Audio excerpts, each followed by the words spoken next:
Olá, vamos falar de Bloodweed hoje? Bom, para quem não me conhece, eu sou a Flávia Esper. Esse vídeo faz parte do Oráculo da Semana. O link está aqui na descrição para participar. Todo domingo eu sorteio 3 cartas de diferentes baralhos com deusas de diferentes mitologias para você escolher lá no nosso grupo do WhatsApp.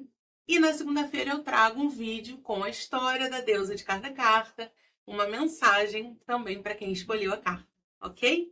Então vamos lá. Vou pedir também, de novo, para vocês curtirem o vídeo já, para não esquecer, se inscreverem no canal se ainda não tiverem se inscrito, porque isso me ajuda muito e ajuda a levar esse conteúdo para mais gente também, ok? Então vamos lá. A gente está falando de Bloodweed. E para a gente falar dela, entender a história dela, a gente tem que voltar um pouquinho e falar de alguns deuses anteriores. Bom, antes de tudo, é importante a gente saber que ali, né, naquele povo celta, a linhagem dos reis, ela era matriarcal, ou seja, era a partir da mulher que se decidia e não do homem. Não era um título que passava de pai para filho, tá? Então não era o filho do rei, mas era o filho da irmã do rei, por exemplo, que ia herdar o trono. E havia uma deusa, Arianrhod, uma importante deusa celta, que teve, ela traria ali essa linhagem, e ela teve um filho de uma forma que aí tem várias interpretações, mas de uma forma que a deixou muito revoltada. E ela amaldiçoou esse filho para que ele não se tornasse rei. Então ela lança 3 maldições sobre ele, 3 empecilhos, né, sobre ele. E o último desses era de que ele jamais conseguiria se casar com uma mulher humana, né? E naquela época, o rei, ele casava, né? E ele casava simbolicamente também com a terra, prometendo respeitar, cuidar da terra, né? E a mulher ali representava também esse casamento com a terra. Então essa era uma forma dela impedir, a menos que ela o autorizasse e permitisse, impedir que ele se tornasse rei. Então, esse filho, chamado Liu, estava ali impedido, né? Só que os tios dele, quer dizer, Gideon e o tio dele, não concordaram com isso e tentaram passar por cima do que a mãe dele, a deusa, tinha imposto, tinha decidido. E aí eles conseguem fazer com que as 2 primeiras maldições caiam por terra, né? Inclusive usando de artifícios, de artimanhas para enganar a deusa, enfim. Mas faltava essa questão do casamento. O que eles fazem? Eles decidem criar uma mulher, Bloodweed, para se casar com Liu. Então ela é criada a partir de 9 flores por magia, pelas mãos de homens, para cumprir a função de ser mulher de Liu, para que ele pudesse se tornar o rei. Guarda essa informação que a gente vai falar disso depois. Bom, ela é descrita como lindíssima, ela é feita de 9 flores, né? E ela, a primeira vez que ele a vê, ele se apaixona por ela, eles se casam, ok, e tudo vai muito tranquilo. Até que ele decide visitar Gideon, e enquanto ele se ausenta, né, em algumas histórias dizem que ela até vai atrás dele, conhece alguém no caminho, enfim. Mas o fato é que ela se apaixona por um homem. E junto com esse homem, eles realmente se apaixonam, e junto com ele, ela resolve planejar matar o marido para que ela possa viver esse amor. Só que Liu também tinha uma outra questão. Não era fácil matá-lo, ele também tinha uma proteção mágica, e para matá-lo, ele não podia estar de roupa, não podia estar despido, não podia estar na água, não podia estar na terra. Tinha várias pegadinhas para conseguir matá-lo. E ela, conversando com ele, tenta descobrir, e ele conta para ela qual seria a única forma possível de matá-lo. E aí tem todo como ele deveria estar, em que lugar, etc. E também ele só poderia ser morto por uma lança que demorava 1 ano e 1 dia para ser feita. Na mitologia celta tem muito isso de 1 ano e 1 dia, né? Já teve outra deusa aqui que a gente falou disso. Bom, ela faz todo esse procedimento, convence-o a ficar lá na situação, dizendo: eu não acredito que isso seja possível. E aí ele recebe, ele é ferido pela lança. Só que antes de morrer, ele se transforma em águia e foge. E ali, os dois que criaram Bloodwood também o curam. Então ele não morre. E aí ele volta, se vinga, mata o amante da esposa e depois ela é transformada numa coruja, que seria uma maldição, né? A coruja ali, ela era mal vista pelos outros pássaros, então ela seria atormentada pelos outros pássaros, não poderia nunca ser vista de dia, era uma maldição ali ser transformada em coruja. Bom, então, em alguns baralhos, alguns livros, algumas interpretações colocam essa deusa como uma deusa da beleza, do amor, da sedução. Em outros colocam como uma deusa relacionada à traição. E hoje a gente vai falar um pouquinho mais além sobre a história dessa deusa. A história de Bloodwood tem muitas camadas, né? E daria pra gente falar de muitas e muitas coisas. Então, eu vou tentar resumir alguns pontos principais aqui. A primeira coisa é que a criação dela já é uma transgressão ao feminino, à natureza, é um desrespeito à linhagem materna, né? É tentar burlar a mãe, né? A deusa mãe que tinha dito que o filho não deveria ser rei, né? É uma artimanha a criação dela. E essa criação é feita não por um ventre, não tem um útero feminino ali, mas por magia de dois homens tentando agradar um terceiro homem, né? Então, Bloodwood realmente é lindíssima, mas ela também representa uma mulher totalmente criada, né, para ser a esposa perfeita, pacífica, bonita, delicada, para que ele possa atingir os objetivos dele. Então, a criação dela, eles não criam uma mulher, né? Eles criam um objeto, uma mulher objeto, que não tem o direito de escolha, que não tem liberdade, que não tem vontade própria, né? E em algum momento, essa mulher acaba acordando. Ela se apaixona, ela se humaniza. Bom, então, quando a gente fala dela como ligada à traição, porque ela realmente se apaixona por outro homem, ela realmente tenta matar o marido, né? A gente tem que pensar também de uma forma um pouco mais ampla. Porque essa traição que ela de fato faz com o marido, na verdade, também está ligada a não trair a ela mesma. Né? Está ligada também a um resgate ali da linhagem materna, da honra à deusa que veio antes. Né? Está ligada a toda essa história que vem anterior à criação dela e que deu origem à criação dela.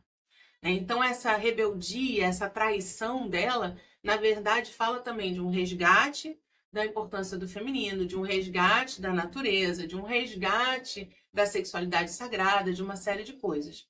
E fala principalmente dessa questão de que ela tem também vontade própria, né? De um resgate dela mesma, dela descobrir o que ela quer. E em vez de viver ali performando, né? Como uma boneca que foi criada para um determinado fim e que não podia ter emoções nem nada, né? Então, essa história traz muito a questão da traição, mas não de uma forma tão simples, mas traz de uma forma como muitas vezes a gente não trair o outro ou o acordo que foi feito acaba sendo trair a nós mesmos, né? Então, para ela, a única forma que ela poderia sair do casamento seria essa. Né? Nos nossos dias tem outras formas, né? De sair de uma relação, não precisa matar o outro, dá para sair, não precisa nem trair, né? Dá para sair de outras formas. Mas o que essa história traz é muito uma escolha entre trair o que é importante para a gente, o que é a sua verdade, o seu coração, o seu sentimento, ou trair o outro. Principalmente um outro que não se preocupa com você, que faz de você um objeto, né? Que alguém só para ser usado, que não te dá valor, não te enxerga como pessoa. Então a traição nessa história, ela tem uma visão mais ampla, porque ela é uma escolha entre trair o projeto que os outros criaram de mim e o que eu sinto que é verdade para mim. E entre essas duas escolhas, ela escolhe não trair a si mesma. Então, para quem escolheu essa deusa, uma das questões é até que ponto na sua vida você está traindo a você mesma, passando por cima do que você sente, das suas verdades, das suas emoções, para performar um ideal que não é seu. Para cumprir funções sociais, estéticas, de postura, de profissão, que não são as suas, que são de outras pessoas.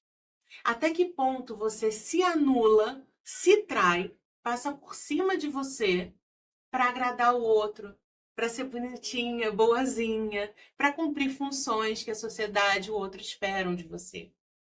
Até que ponto as expectativas do outro são mais importantes para você, os desejos do outro, agradar o outro é mais importante para você do que viver a sua verdade, do que ser quem você é. Essa história também traz uma reflexão sobre as nossas relações, no sentido de que tipo de relações você vive.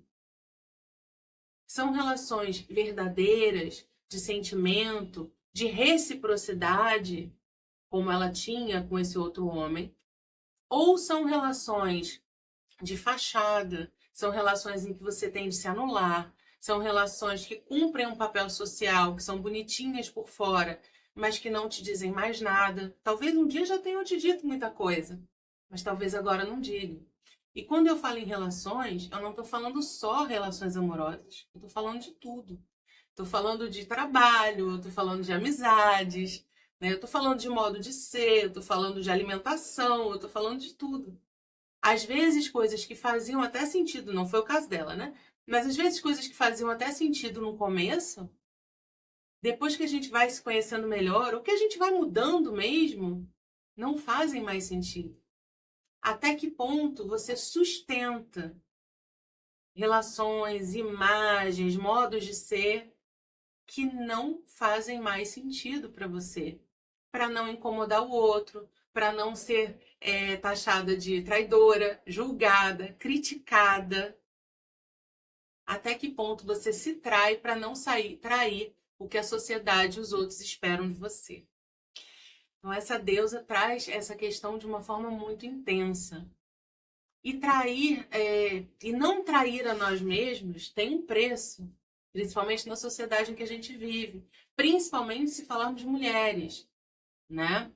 Ser quem a gente é e lutar pelo que a gente quer, sendo mulheres, numa sociedade patriarcal como a nossa, tem um custo, tem um julgamento muito maior do que um homem fazer isso, né? Ou às vezes não é nenhuma questão de homem e mulher, mas pessoas que não seguem ali os padrões, seja de sexualidade, de gênero, de escolha profissional, né? Quantas vezes as pessoas não fingem ser uma coisa que não são para serem aceitas, né? Isso também está dentro desse tema de se trair, de se anular, para não trair o que a sociedade espera, ou a imagem que as pessoas criaram de você, né?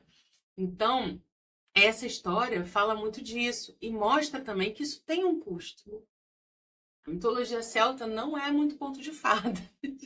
Então, ela não é morta, ela não pode ser morta porque ela foi criada ali por ele, mas ela recebe uma maldição, ela vira uma coruja, né? Ela com isso se livra daquele casamento, mas também não pode estar com quem ela quer. Houve um preço, justo, injusto, não importa aqui para nossa história, mas mesmo com esse preço, às vezes vale a pena a gente pensar qual é o preço mais alto. É viver uma mentira e ficar ali morto-vivo, ou ser quem a gente é, custe o que custar. Não é fácil ser quem a gente é, principalmente se quem a gente é fora do padrão que a sociedade espera, né? Então essa deusa, ela traz muito essa questão de não trair o nosso coração, a nossa verdade, quem a gente é, a nossa essência, mas sabendo que isso pode ter um custo, sim. Né? Não é uma coisa mágica de, eu sou quem eu sou e pronto, tudo vai ser maravilhoso agora. Infelizmente não é. Né? Algumas coisas vão ser, outras não. Então, essa deusa pergunta, em que aspectos da sua vida você está vivendo uma mentira? Você está vivendo uma imagem que não faz mais sentido para você. Em que aspectos da sua vida você está se traindo? Você está só negando ali a sua verdade, o que você sente.